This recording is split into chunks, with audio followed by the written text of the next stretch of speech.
Bueno, buenas tardes a todos, a todas, y sí, vamos a hablar de educación, algo a lo cual me he dedicado toda mi vida, desde maestro de escuela primaria en el Hogar Escuela de Ezeiza, en la escuela nocturna de la Isla Maciel, hasta después muchos años en la UNESCO, casi 28 años en la UNESCO, y en los últimos, bueno, acá volví a mi país como director del IPE, luego secretario de Educación, ministro, y en todos esos años me tocó participar, promover declaraciones, propuestas destinadas a esto que hoy estamos discutiendo, que es una educación de calidad para todos.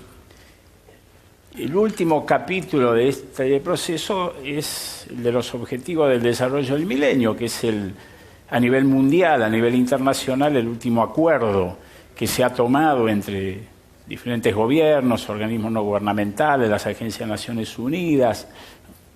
Todos están de acuerdo en que efectivamente hay que promover una educación de calidad para todos. Y esto hoy, siglo XXI, nos coloca ante desafíos que son nuevos. Porque muchos tenemos desafíos del pasado, pero hoy tenemos desafíos nuevos. Educar en el siglo XXI, dar una educación de calidad del siglo XXI implica enfrentar, por ejemplo, el desafío de aprender a aprender, porque ya no va a ser como antes, que lo que aprendimos en la escuela o en la universidad nos va a servir por muchos años. Vamos a tener que educarnos a lo largo de toda la vida. Y si esto es así, quiere decir que el gran desafío que tiene la escuela entendida en sentido general, es enseñar el oficio de aprender, porque eso es lo que vamos a tener que hacer. Ahora, junto con estos desafíos nuevos, reconozcamos que todavía no saldamos desafíos que son propios del siglo XIX.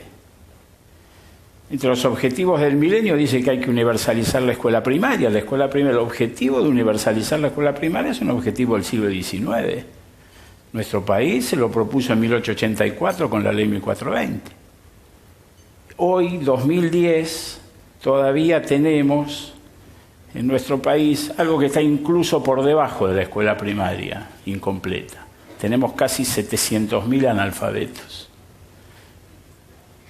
que es, insisto, un desafío del siglo XVIII, podríamos decir. Junto con estos tenemos que enfrentar los nuevos. Y estos desafíos, estas deudas incompletas tienen que ver, por ejemplo, en nuestro país con el hecho de que casi 70% de nuestros jóvenes no terminan la escuela secundaria en tiempo y forma. Hoy la escuela secundaria es obligatoria, porque sabemos, así como en el siglo XIX la primaria era el piso, el mínimo educativo necesario para desempeñarse como ciudadano, para desempeñarse en el mercado de trabajo, hoy, con menos de secundaria terminada, las posibilidades de caer en situación de pobreza son muy fuertes. Se ha elevado. Ahora tenemos, en ese sentido, por delante una deuda importante que saldar con muchos de nuestros jóvenes. De la misma manera que tenemos deudas importantes que tienen que ver con la calidad de la educación. Por ejemplo, todos los datos de las pruebas nacionales que se toman, las pruebas internacionales indican que los resultados que estamos teniendo en lengua, en matemáticas y en ciencia, que son los aprendizajes básicos, son bastante mediocres. Y esta mediocridad en los resultados está ocultando enormes desigualdades. Aquí he puesto solo un dato, ¿no? Por ejemplo, los niveles de repetición, pero cualquier dato, cualquier dimensión educativa que ustedes quieran analizar, si la comparan con la condición social de la familia, de los alumnos, van a encontrar diferencias enormes. Los pobres pasan menos años de estudio, desertan y abandonan antes, tienen resultados muy bajos. Tienen, por ejemplo, ayer salió los datos en un diario sobre el acceso a Internet. Chicos con escuela primaria o población con escuela primaria, 80% no tienen nunca acceso a Internet. La desigualdad es una de las lacras más importantes que tenemos desde el punto de vista educativo en nuestra sociedad. Todos estos datos son un problema si yo quiero una sociedad más justa, si no, no son un problema. Todo esto es problema si lo que quiero es construir una sociedad más justa. Insisto sobre este punto. Y la idea de adhesión a la construcción de una sociedad más justa tenemos que considerarla. Porque es cierto, retóricamente todos estamos de acuerdo que queremos sociedades más justas, pero luego en la práctica, en términos de comportamientos reales, en términos de demandas, en términos de lo que cada uno pide, la situación cambia. Y esto pasa en los niveles más altos como en los niveles más bajos y no tiene que ver con perversidades y con nada. Yo les puedo decir, por ejemplo, de directores de escuela que me dijeron, como ministro, me costó tanto trabajo echarlos y ahora usted me los trae de vuelta y encima con una beca, cuando le damos becas a los chicos que habían desertado para que volvieran a la escuela. Entonces, tenemos que promover adhesión a la idea de sociedad más justa. Y esto supone eliminar la pobreza, eliminar la desigualdad. Pero ¿cómo se produce la pobreza o cómo se reproduce la pobreza? La pobreza no es una enfermedad, la pobreza es algo, es un fenómeno social que tiende a reproducirse. Y hay un círculo de reproducción de la pobreza que es bastante, si uno lo quisiera esquematizar, comienza en una familia pobre. Una familia pobre, padres desempleados o con empleos de bajos ingresos, vivienda pobre, baja salud, una familia que vive en condiciones de vida materiales pobres. Tiene hijos. Y esos hijos normalmente asisten a una escuela también pobre. Pobre en tiempos de escolaridad. No van todo el día a la escuela como van los que van a las escuelas privadas de clase medio alta. No está bien equipada la escuela. Los maestros, los directores cambian permanentemente porque nadie quiere ir a trabajar en esos lugares. Alta rotación de personal. La escuela en su conjunto pobre. Que obviamente produce en esos chicos resultados pobres. Bajo rendimiento, repiten de grado, abandonan antes, tienen bajos logros de aprendizaje en matemáticas. Bueno, con esos resultados educativos pobres, ¿qué es lo que obtienen? Y obtienen empleos pobres, empleos precarios, de bajos salarios, que no tienen demasiada complejidad desde el punto de vista de las calificaciones que les requieren. Con ese salario pobre forman otra familia pobre, que es este círculo, insisto, de reproducción de la pobreza, es el que hace que tengamos este fenómeno desde hace mucho tiempo. Disminuye, sube, etcétera, pero es un fenómeno crónico en el mundo. Ahora, ¿cómo rompemos este círculo? Esta es la gran pregunta. Y aquí es donde interviene la educación. Este círculo yo puedo romperlo si ofrezco una educación de muy buena calidad a los chicos y a las chicas que vienen de familias pobres, que les permita entonces poder entrar en el mercado de trabajo y desempeñarse como ciudadanos en otro nivel y romper este círculo que me está ahí marcando la reproducción de la pobreza. Por eso digo que una educación de calidad para todos no es un proyecto educativo. Es un proyecto de sociedad. Esto no es un proyecto pedagógico. Tiene que formar parte, para ser exitoso, de un proyecto de construcción de una sociedad. No es solamente educación. Ahora, si lo quiero hacer, claro, la gran pregunta es ¿qué educación? Porque no es cualquier educación, no es, obviamente, una cosa de más años de estudio. Y fíjense, acá yo quiero señalar 4 grandes puntos. El primero de ellos es empezar lo más temprano posible. Los primeros años de vida son decisivos, antes de que entren a la escuela.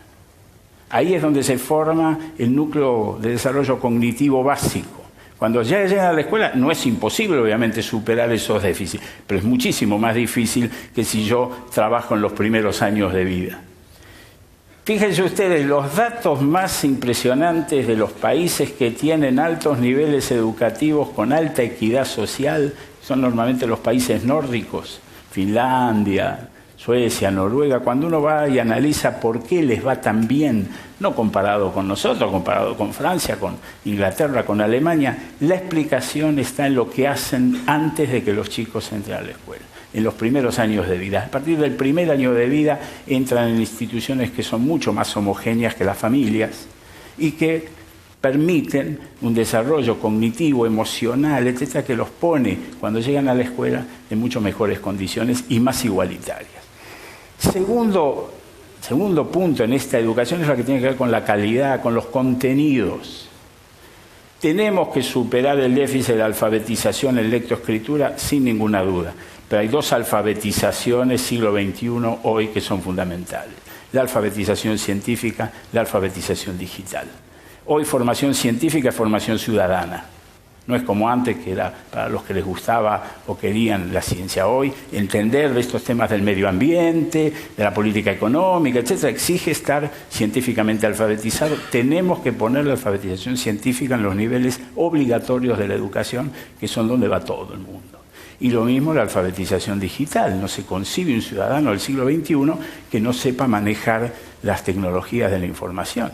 Porque va a pasar lo mismo que cuando se inventó la imprenta. Cuando antes de la invención de la imprenta no hacía falta saber leer y escribir para enterarse de lo que pasaba. Cuando se inventa la imprenta y el libro, la alfabetización surgió como una necesidad y un derecho. Bueno, hoy pasa lo mismo con el tema digital. Es un derecho. Si no lo hacemos, si no alfabetizamos digitalmente en forma universal, estamos dejando fuera del circuito por donde pasa la información a las personas que no estén científicamente alfabetizadas y digitalmente alfabetizadas. Tercer factor, los maestros, los profesores. Necesitamos docentes comprometidos con los resultados. Podemos poner edificios, equipamiento, más horas de clase, más libros, pero todos sabemos que finalmente la calidad de la educación la definen los maestros y los profesores. Ningún país tiene una educación de mejor calidad que la calidad de sus maestros. Y acá necesitamos entonces una fuerte prioridad en políticas integrales para los docentes, que significan condiciones de trabajo, formación, carrera docente, pero fundamentalmente esta idea del compromiso con el resultado, que no me sea indiferente si un alumno aprende o no aprende. Esta es la clave del compromiso docente. Y el último factor es un factor más bien político. Esto tiene que ver con el hecho de que no hay ninguna posibilidad de tener políticas educativas exitosas si no son políticas del mediano o largo plazo. O sea, políticas que no estén sujetas a periodos gubernamentales. Las políticas educativas exigen plazos que no son los plazos de los gobiernos. Por eso es que entonces es fundamental que en una sociedad haya un gran pacto, un gran acuerdo, con metas a 10 años, a 15 años, y que se comprometan a cumplirlas, sea quien sea que esté en el gobierno en el momento que le toque estar. Este es un pacto fundamental que es necesario realizar a nivel político, no solo entre los partidos. Son los partidos políticos, son los empresarios, son los sindicatos, las iglesias, las organizaciones no gubernamentales. Es un pacto de sociedad. Este es, el tema educativo en su conjunto, el gran desafío que tenemos para hacer de la educación esa variable clave en la ruptura del círculo de reproducción de la pobreza. Por eso es que se insiste tanto, y mucho más en este siglo XXI, que ha puesto en la información y el conocimiento la clave del desempeño económico y del desempeño ciudadano. Las dos cosas. Para desempeñarse en el mercado de trabajo en puestos complejos técnicamente hay que estar educado, y para desempeñarse como ciudadano en democracias fuertes, reflexivas, también es fundamental estar educado. Por eso es que quiero, aparentemente, con todas estas dimensiones, factores, decirles, y escuchando algunas de las exposiciones de esta mañana, que lamentablemente en educación no hay una bala de plata. No hay algo que uno hace una sola cosa y ya con eso resuelve los problemas. No existe eso. La pobreza es un tema complejo, sistémico. Por eso exige también estrategias sistémicas. La educación sola tampoco va a arreglar este problema. Hay que intervenir en la educación, Por supuesto, pero si después esa persona educada no encuentra puestos de trabajo genuinos, si no hay una democracia que le permita su desempeño ciudadano, la experiencia ya la tuvimos en nuestro país, de desarrollos educativos sin que vaya acompañado por desarrollos sociales que hagan de esto, insisto, la construcción de una sociedad más justa, más solidaria, más cohesionada. Entonces, no hay una bala de plata. Hay que hacerlo todo, hay que definir la secuencia, pero sí es cierto, creo que en ese punto podemos estar todos de acuerdo, que si bien esto es difícil, es necesario, es absolutamente necesario si es que queremos construir una sociedad justa, si es que queremos vivir juntos en una sociedad más digna. Si no lo hacemos, estamos comprometiendo el futuro, porque la educación tiene una gran particularidad, anticipa el futuro. Si yo quiero una sociedad justa de aquí a 10, 20 años, tengo que tener ahora una educación justa, que permita efectivamente que los que salen a la sociedad salgan ya más homogéneamente preparados que si tuviéramos una educación altamente fragmentada y desigual. Entonces, es necesario. Y si es necesario, déjenme terminar con esto, tiene que ser posible. Tenemos que hacer que esto sea posible, entre todos, comprometiéndonos todos, cada uno desde su ámbito de acción y desde el de ustedes. Dijeron, bueno, ¿qué pueden hacer? Yo creo que es fundamental que aumentemos la calidad de la demanda educativa, que haya demandas educativas de mayor calidad. No es posible que estemos discutiendo por el baño, el patio, el techo de las aulas. Es necesario que empecemos a discutir sobre cómo mejoramos matemáticas, lengua, ciencias. Esos son los problemas que tenemos que ir resolviendo. Por eso digo que tiene que ser posible porque es necesario. Y en eso nos comprometemos todos. Muchas gracias.